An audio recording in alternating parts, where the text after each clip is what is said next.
Tapi kita sekarang tahu juga bahwa ternyata COVID-19 ini penyebarannya jauh lebih luas, ya, bahkan sekarang itu sudah jutaan orang terinfeksi, ratusan ribu orang meninggal. Bandingkan dengan SARS. SARS itu tidak sampai ratusan ribu ya positifnya.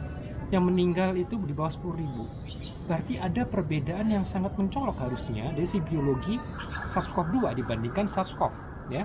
Nah, yang kita tahu adalah baik SARS-CoV maupun SARS-CoV-2, dua-duanya perlu reseptor AC2. Dan kalau misalnya nih gambarkan ini adalah permukaan sel, ya, permukaan sel manusia, ya, sel manusia.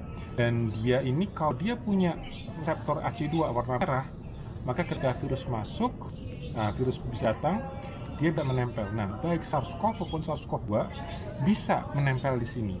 Oke? Kalau misalnya sel lain, sel kulit misalnya, sel kulit dia tidak. Ya, sel kulit dia tidak punya ini, ya, tidak punya AC2. Nah, apa yang terjadi? Mantul. Nah, jadi SARS-CoV maupun SARS-CoV-2 mantul. Dia tidak bisa menempel.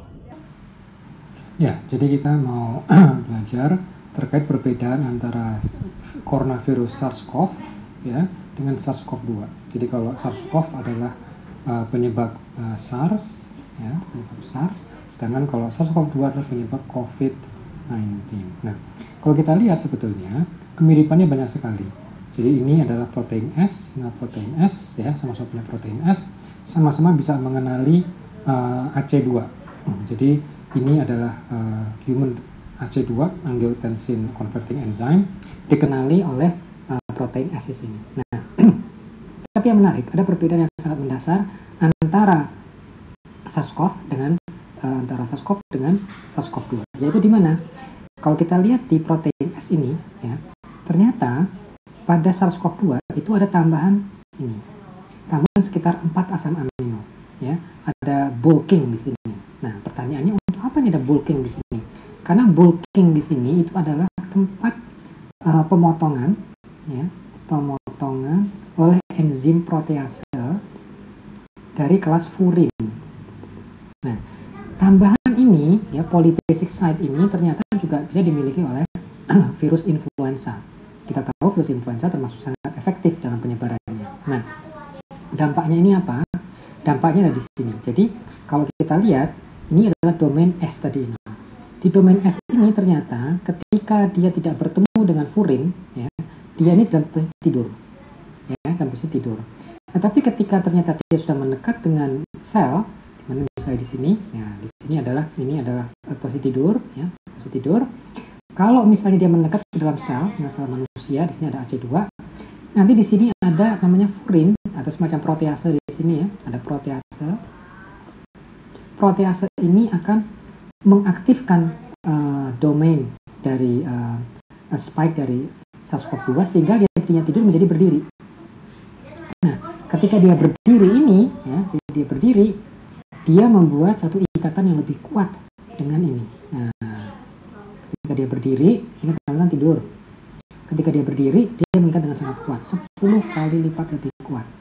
Dan yang menarik juga, tidak hanya dia bisa 10 kali lipat untuk mengikatnya, dia juga lebih mudah melepaskan dirinya. Oke. Nah, dampaknya apa antara tidur sama berdiri ini? Dampaknya adalah begini, ketika dalam posisi tidur seperti ini lebih susah dikenali oleh sel imun. Nah, sel imun, ya, untuk bisa mengenali virus ini akan susah. Karena apa? Dia tersembunyi lokasinya. Oke, dia tersembunyi. Nah, dia baru akan bangun ketika sudah mendekati sel, target sel, jadi yang memiliki AC2. Makanya di sini kita lihat, ketika virus ini sudah mendekat, dia akan terpotong, di sini melalui 4 asam amino tadi itu, ada sekitar 4 asam amino, dan dia langsung berdiri. Begitu dia berdiri, dia mengikat 10 kali lipat, dan dia bisa masuk dan bisa mengeluarkan kargonya, yaitu genomnya, ya, untuk bisa direplikasikan. Dan ketika dia terbangun, dia juga bisa untuk merilis mudah karena dia punya tadi 4 asam amino tadi itu, sehingga lebih efektif.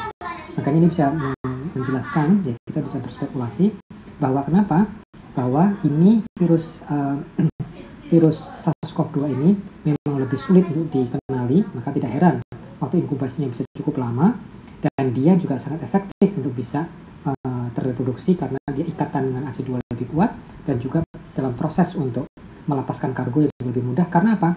Karena dia punya tadi ekstra 4 asam amino ini.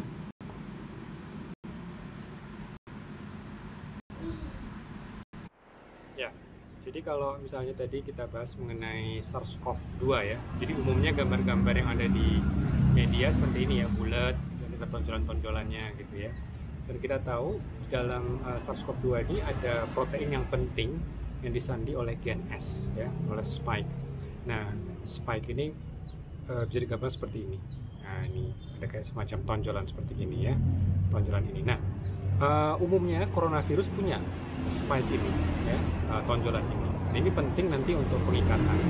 Nah, hanya saja ternyata yang menarik adalah kalau kita lihat secara lebih mendetail, ternyata tonjolan ini sedikit berbeda antara SARS-CoV-2 dengan SARS. Kita bisa menjelaskan kenapa kok ada perbedaan sifat infeksinya ya. Ini lebih infeksius yang SARS-CoV-2 dibandingkan yang SARS.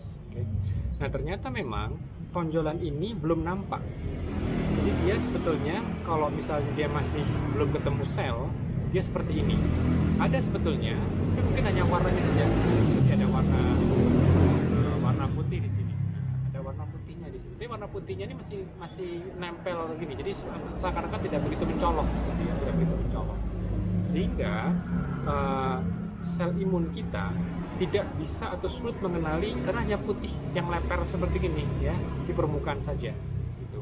Berbeda kalau dengan SARS, itu dia langsung kelihatan mencolok sekali gitu ya, mencoloknya kelihatan banget. Tapi kalau misalnya SARS-CoV-2 dia seakan-akan tersembunyi gitu. Nah, ini yang membuat menjadi salah satu alasan kenapa deteksinya lebih sulit oleh daya tahan tubuh kita.